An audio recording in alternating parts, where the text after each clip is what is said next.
Today is Monday. Yan, magandang panahon. Iwan natin yung bike.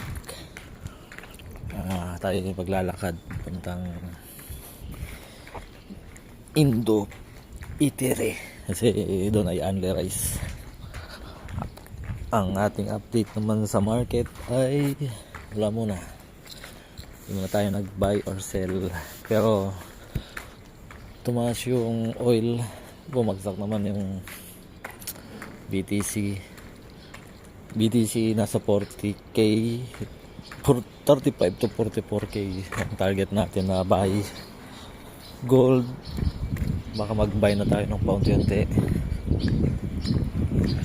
65 ang ating kakabulin, 65 ang ating take profit. Okay, ang ganda ng panahon. Ayan, mga ating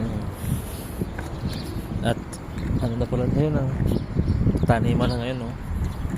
Magtatanim na ang mga Taiwanese kasi nga summer na. Yun lang guys.